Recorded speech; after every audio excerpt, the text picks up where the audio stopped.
Dad, I keep passing out at work. The doctors can't figure out why. My daughter's voice was shaking when she called me that Tuesday morning. I was in my garage, working on restoring a 1967 Mustang. But the moment I heard the tremor in Jennifer's words, I dropped my wrench and grabbed my phone with both hands. What do you mean passing out? How many times? I asked, already walking toward my truck. 3 times this week. Yesterday, I collapsed right in the pharmacy. Dad, I'm scared. My blood sugar keeps dropping even though I'm taking my insulin exactly as prescribed. I'm a pharmacist. I know what I'm doing, but nothing makes sense. I was already backing out of my driveway. Jennifer lived 45 minutes away in downtown Denver, but I'd make it in 30. Have you told Kyle? There was a pause. Too long of a pause. He says I'm being paranoid, says I'm probably just stressed about the new promotion. That pause, that hesitation. After 32 years investigating financial crimes for the IRS, I'd learned to read silences better than most people read words. And that silence told me everything I needed to know. Something was very, very wrong. I'm Robert Sullivan. I'm 62 years old, and I spent 3 decades following money trails, uncovering fraud, and putting white-collar criminals behind bars. I've seen people do terrible things for money. Spouses betraying each other, children stealing from parents, business partners destroying lives. But you never think it'll touch your own family. You never think you'll need those skills to protect your own daughter. I should have seen it coming.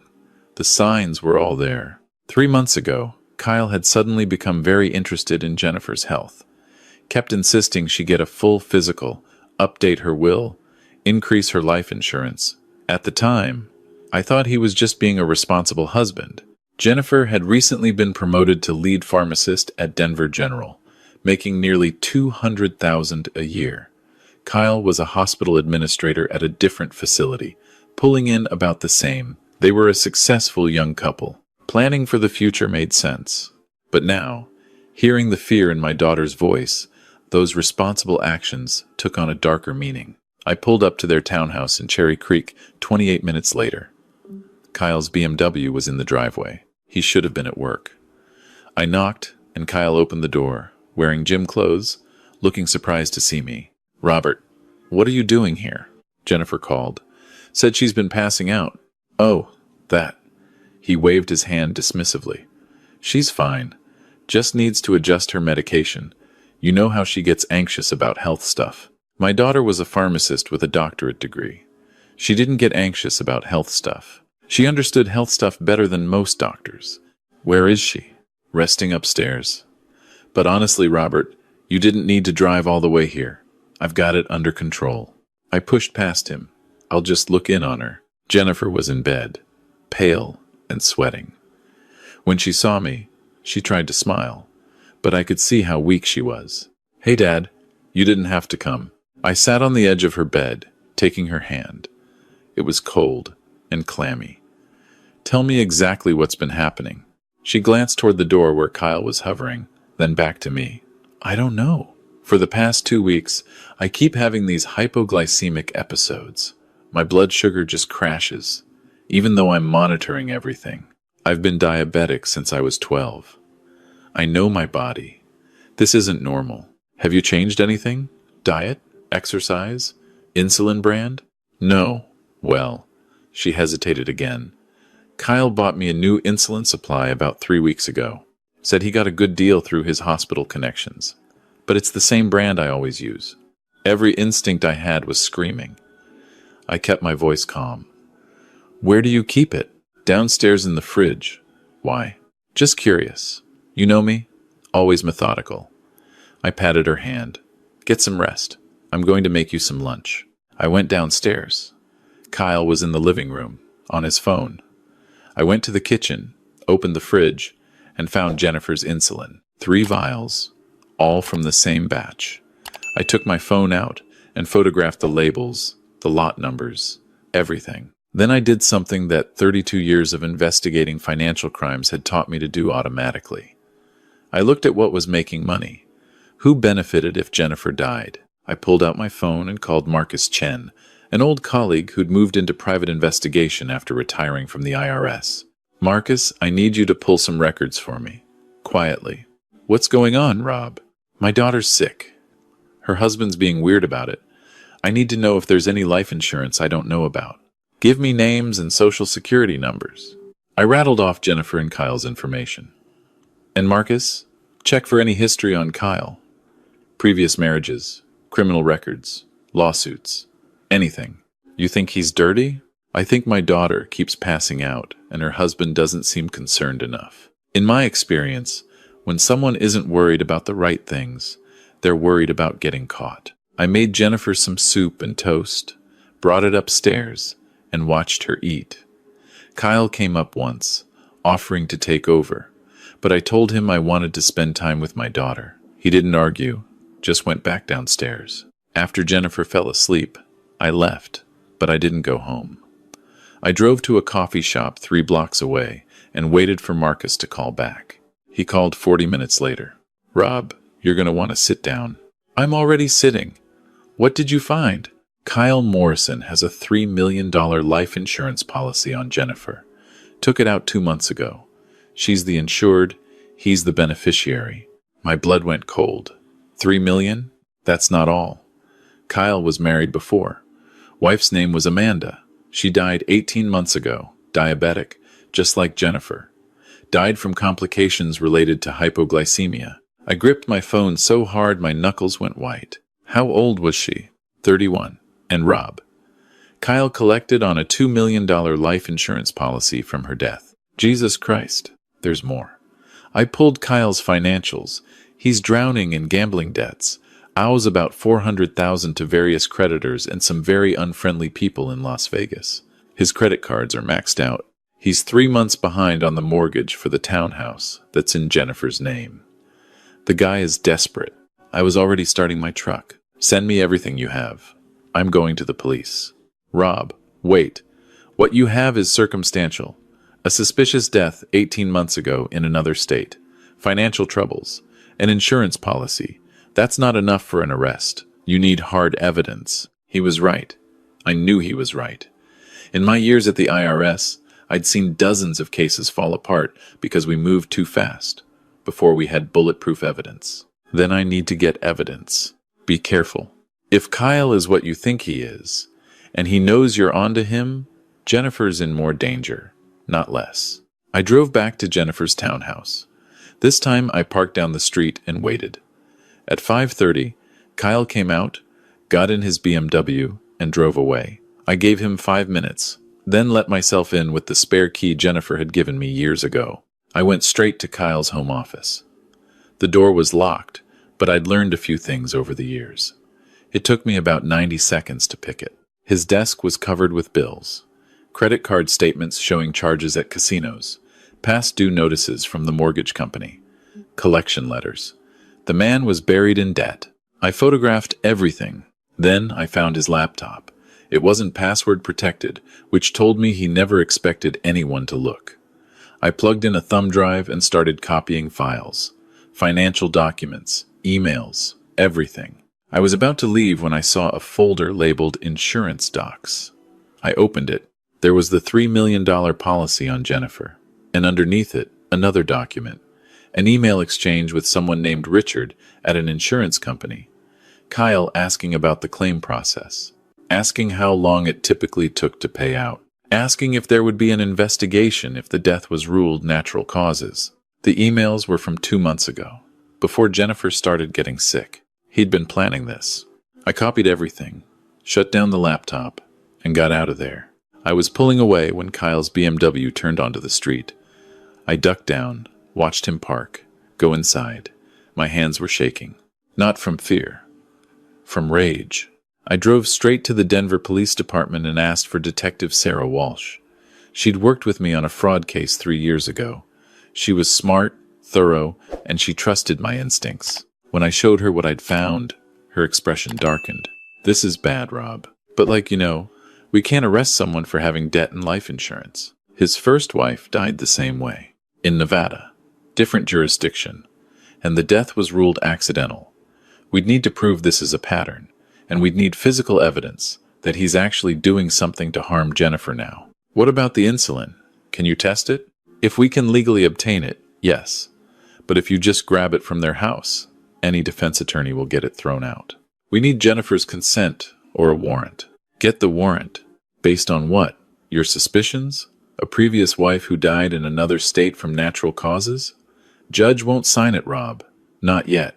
I wanted to flip the desk over. So, what do I do? Wait for him to kill my daughter? Sarah leaned forward. No. You get Jennifer somewhere safe. You get her to voluntarily give us her insulin for testing.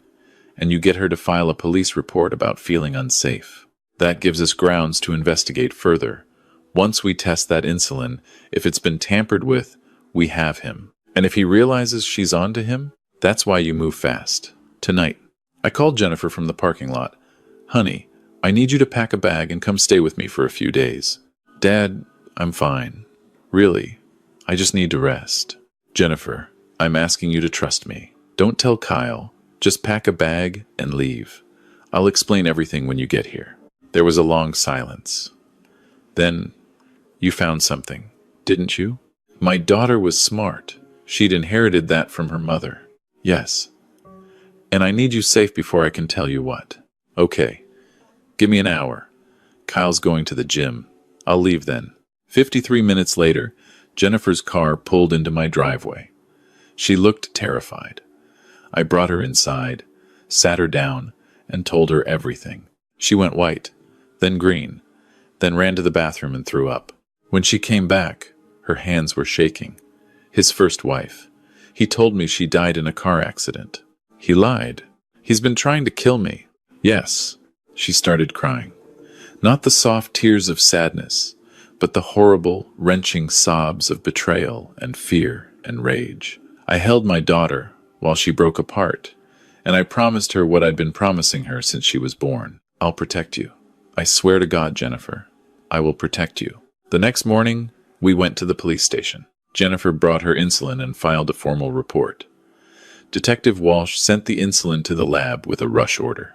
The results came back in 6 hours. The insulin had been diluted with saline solution in 2 of the vials. The third vial had been replaced entirely with a concentrated insulin solution, nearly 3 times the normal strength. If Jennifer had used that vial, she would have gone into severe hypoglycemic shock. At home, alone, she would have died before anyone found her. That son of a bitch, Walsh said, reading the report. He was killing her slowly with the diluted vials, making her think her diabetes was out of control, making her doubt herself. Then, when the time was right, he'd switch her to the concentrated vial. She'd inject it, thinking it was her normal dose, and she'd crash hard. By the time anyone found her, it would just look like a tragic accident. Diabetic woman who'd been having blood sugar problems took her insulin, and something went wrong. Can you arrest him now? Oh, we're doing better than that. We contacted Nevada. They're reopening Amanda Morrison's death investigation. And Rob? Amanda's family kept her insulin vials. They're testing them now. How long before you bring Kyle in? We're getting the warrant now. Give us 2 hours. I took Jennifer home to my place. She sat on my couch, staring at nothing. I loved him, she said quietly. I trusted him. How did I not see it? Because he's done this before. He's practiced. Jennifer, this is not your fault. His first wife. Did she know? At the end? I don't know. Sweetheart, I hope she didn't. I hope she just thought she was sick. Because knowing Dad, knowing that someone you love wants you dead, that they've been planning it, that they've been lying to your face while they poison you, that's worse than dying. I sat beside her and put my arm around her. But you're not dying. You're alive. And he's going to pay for what he did to you and to Amanda and to whoever else he's hurt. My phone rang. Detective Walsh, we've got him. Arrested at his office. And Rob? Vegas PD just confirmed. Amanda's insulin was tampered with exactly the same way. He did this before. He practiced on his first wife, learned from it, and tried to do it better this time. What happens now? Now we build the case. We've got him on attempted murder, fraud, and we're coordinating with Nevada on murder charges for Amanda. The prosecutor thinks we can also get him on financial exploitation. Guys looking at life without parole? Good. Over the next 3 weeks, I watched the case unfold. Kyle's lawyer tried to claim the insulin tampering was an accident, that maybe Jennifer had grabbed the wrong vials from the hospital where she worked. That fell apart when the prosecution showed the vials had been purchased specifically by Kyle from a supplier he'd used before, not from Jennifer's hospital. Then they tried to argue Amanda's death was unrelated. That fell apart when Nevada investigators found emails between Kyle and a life insurance agent asking detailed questions about claim procedures just 2 weeks before Amanda died. The evidence was overwhelming. Financial records showing Kyle's gambling debts. Testimony from Las Vegas casino employees who'd seen Kyle lose tens of thousands of dollars. Medical records showing both Amanda and Jennifer's hypoglycemic episodes started shortly after Kyle purchased their insulin. Expert testimony about how the insulin had been deliberately tampered with. And through it all, Kyle sat there in court, still trying to look like the concerned husband, still trying to play the victim. I testified about what I'd found, about the pattern I'd recognized, about the financial motive. The jury listened, taking notes, watching Kyle's reactions. When the prosecutor asked me why I'd gotten involved in investigating my son-in-law, I looked directly at Kyle and said, because 32 years investigating financial crimes taught me one thing. When someone stands to make money from another person's death, and that person suddenly starts dying, you follow the money.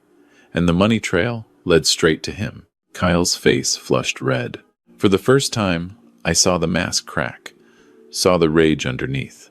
You had no right, he hissed, loud enough for the jury to hear. She's my wife. This was none of your business. She's my daughter, I said calmly, and that makes it absolutely my business.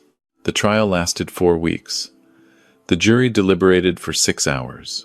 Guilty on all counts. Kyle got 40 years for the attempted murder of Jennifer and for financial exploitation. Nevada tried him separately and convicted him of first-degree murder in Amanda's death.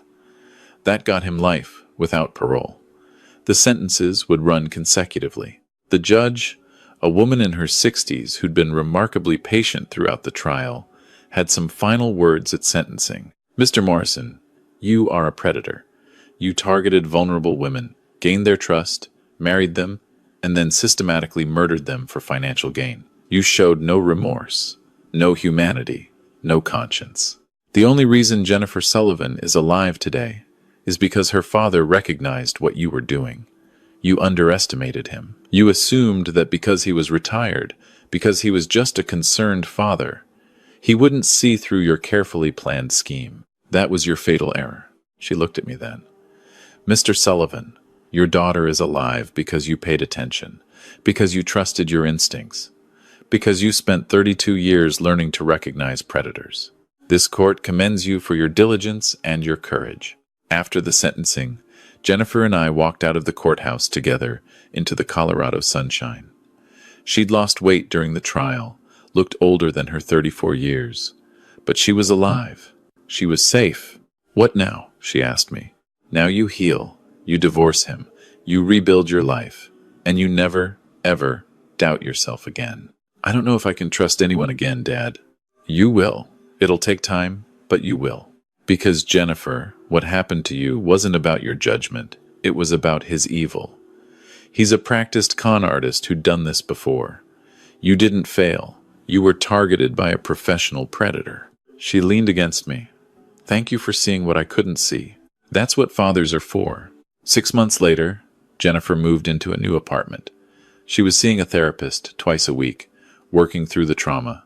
She'd taken a leave of absence from the pharmacy, needed time to heal both physically and emotionally. But she was laughing again, slowly, cautiously, but laughing. I helped her unpack boxes in her new place. When we were done, she made us coffee, and we sat on her balcony, looking out over Denver. I've been thinking about going back to school, she said, getting my pharmacy license to specifically work in toxicology, helping other people recognize when medications have been tampered with. That's a great idea. Amanda's family reached out to me.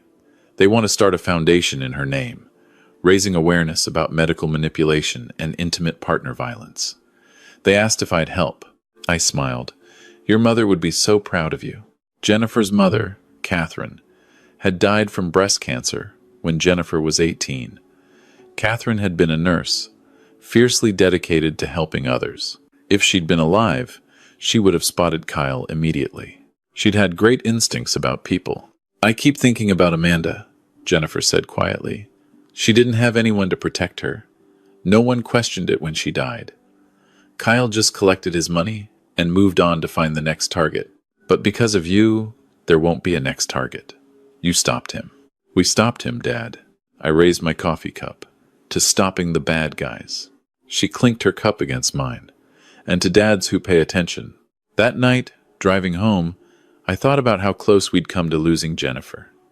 If I hadn't picked up on that pause in her voice during that phone call, if I hadn't trusted my instincts, if I hadn't spent 3 decades learning to recognize patterns of fraud and manipulation. Kyle Morrison thought he was so smart, thought he'd perfected his system, thought a grieving, sick wife and her retired father would be easy marks. He assumed that because I wasn't actively investigating financial crimes anymore, my skills were somehow irrelevant.